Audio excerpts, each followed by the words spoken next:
പ്രണയത്തിന്റെയും സ്നേഹത്തിന്റെയും സന്ദേശവുമായി Valentine's day എത്തുമ്പോൾ ലോകമെമ്പാടുമുള്ള ദമ്പതികൾ പരസ്പരം സമ്മാനങ്ങൾ കൈമാറാനും സമയം ചെലവഴിക്കാനുമാണ് ആഗ്രഹിക്കുന്നത്.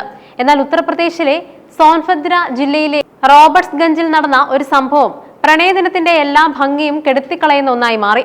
ഒരു ഷോപ്പിംഗ് മാളിൽ വെച്ച് തന്റെ ഭർത്താവിനെയും അയാളുടെ കാമുകിയെയും ഭാര്യ കൈയോടെ പിടികൂടിയ സംഭവം സോഷ്യൽ മീഡിയയിൽ വൈറലാവുകയും വലിയ വാർത്താ പ്രാധാന്യം നേടുകയും ചെയ്തു. കഴിഞ്ഞ ശനിയാഴ്ച വൈകുന്നേരം റോബർട്ട്സ്ഗഞ്ച് പോലീസ് സ്റ്റേഷൻ പരിധിയിലെ സിവിൽ ലൈൻസ് റോഡിലുള്ള പ്രശസ്തമായ ഒരു ഷോപ്പിംഗ് മാളിലാണ് സംഭവങ്ങളുടെ തുടക്കം. തന്റെ കാമുകിയുമായി വാലന്റൈൻസ് ഡേ ഷോപ്പിംഗ് ആസ്വദിക്കാൻ എത്തിയതായിരുന്നു ആ ഭർത്താവ്. വിലപിടിപ്പുള്ള സമ്മാനങ്ങളും വസ്ത്രങ്ങളും തിരഞ്ഞെടുക്കുന്ന തിരക്കിലായിരുന്നു അവർ. എന്നാൽ തന്റെ ജീവിതം മാറിമറിയാൻ പോകുന്നത് അയാൾ അറിഞ്ഞിരുന്നില്ല. അതേസമയം തന്നെ തന്റെ മകനോടൊപ്പം സാധനങ്ങൾ വാങ്ങാനായി ഭാര്യയും അതേ മാളിലെത്തി. ജനത്തിരക്കേറിയ മാളിൽ അപ്രതീക്ഷിതമായാണ് ഭാര്യ തന്റെ ഭർത്താവിനെ മറ്റൊരു സ്ത്രീയോടൊപ്പം കണ്ടത്. മറ്റൊരാളോട് അതീവ സ്നേഹത്തോടെയും അടുപ്പത്തോടെയും പെരുമാറുന്ന ഭർത്താവിനെ കണ്ടതോടെ ഭാര്യയുടെ നിയന്ത്രണം നഷ്ടപ്പെട്ടു. താൻ വഞ്ചിക്കപ്പെടുകയായിരുന്നുവെന്ന് തിരിച്ചറിഞ്ഞ നിമിഷം ഭാര്യ ഭർത്താവിനെ ചോദ്യം ചെയ്യാൻ ആരംഭിച്ചു. പൊതുസ്ഥലത്ത് വെച്ചുള്ള ഈ ചോദ്യം ചെയ്യൽ വലിയ തർക്കത്തിലേക്ക് വഴിമാറി.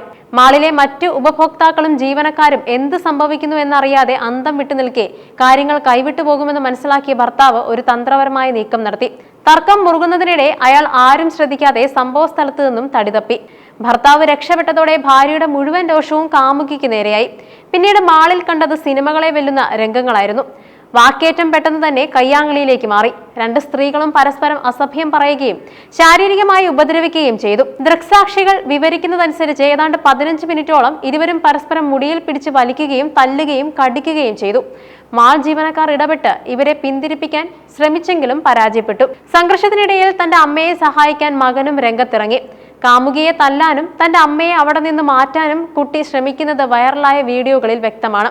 ഇന്നത്തെ കാലത്ത് ഒന്നും ഒളിപ്പിച്ചു വെക്കാൻ കഴിയില്ല എന്നതിന്റെ തെളിവായിരുന്നു അവിടെ കൂടി നിന്നവർ ചെയ്തത്. നിരവധി പേർ ഈ ദൃശ്യങ്ങൾ തങ്ങളുടെ മൊബൈൽ ഫോണുകളിൽ പകർത്തി. നിമിഷങ്ങൾക്കകം തന്നെ ഈ വീഡിയോകൾ വിവിധ സോഷ്യൽ മീഡിയ പ്ലാറ്റ്ഫോമുകളിൽ പ്രചരിക്കുകയും ചെയ്തു. യുപിയിലെ കുടുംബകലഹം എന്ന പേരിൽ ഇത് വലിയ തോതിൽ ചർച്ച ചെയ്യപ്പെട്ടു. ഒടുവിൽ വിവരമറിഞ്ഞ് റോബർട്ട്സ്ഗഞ്ച് പോലീസ് സ്ഥലത്തെത്തിയതാണ് രംഗം ശാന്തമാക്കിയത്. പോലീസ് രണ്ട് സ്ത്രീകളെയും സ്റ്റേഷനിലേക്ക് കൊണ്ടുപോവുകയുണ്ടായി. അവിടെ വെച്ച് ഭാര്യ ഭർത്താവിനെതിരെ രേഖാമൂലം പരാതിയും നൽകി. തന്റെ ഭർത്താവ് മറ്റൊരു സ്ത്രീയുമായി അവിഹിത ബന്ധം പുലർത്തുന്നുവെന്നും കുടുംബത്തെ അവഗണിക്കുന്നുവെന്നുമാണ് പരാതിയിൽ പറയുന്നത്. എങ്കിലും പോലീസ് ഈ വിഷയത്തിൽ കർശനമായ കേസുകൾ എടുക്കുന്നതിന് പകരം അനുരഞ്ജനത്തിന്റെ പാതയാണ് സ്വീകരിച്ചത്. റോബർട്ട്സ്ഗഞ്ച് കോട്ട്വാലി ഇൻചാർജ് ഇൻസ്പെക്ടർ രാം സ്വരൂപ് വർമ്മ മാധ്യമങ്ങളോട് പറഞ്ഞത് ദമ്പതികളെ കൗൺസിലിംഗിന് വിധേയമാക്കാൻ ശ്രമിച്ചുവെന്നും ഭർത്താവിന് ഭാവിയിൽ ഇത്തരം കാര്യങ്ങൾ ആവർത്തിക്കരുതെന്ന് കർശന താക്കീത് നൽകിയെന്നുമാണ്. ഈ സംഭവം കേവലം ഒരു മാൾ അടി എന്നതിലുപരി ചില ഗൗരവകരമായ ചിന്തകൾ പങ്കുവെക്കുന്നുണ്ട്. ഒരു ദാമ്പത്യ ജീവിതത്തിന്റെ അടിസ്ഥാനം വിശ്വാസമാണ്. ആഘോഷവേളകളിൽ പോലും വഞ്ചന തുടരുന്നത് പങ്കാളികളിൽ ഉണ്ടാക്കുന്ന മാനസികാഘാതം വലുതാണ്. മാതാപിതാക്കൾ പരസ്യമായി തല്ലുകൂടുന്നത് കാണേണ്ടി വരുന്ന കുട്ടികളുടെ മാനസിക നിലയെ ഇത് ദോഷകരമായി ബാധിക്കും. ഈ സംഭവത്തിൽ മകൻ ആക്രമണത്തിൽ പങ്കുചേരുന്നത് അത്യന്തം വേദനാജനകമായ കാഴ്ചയാണ്.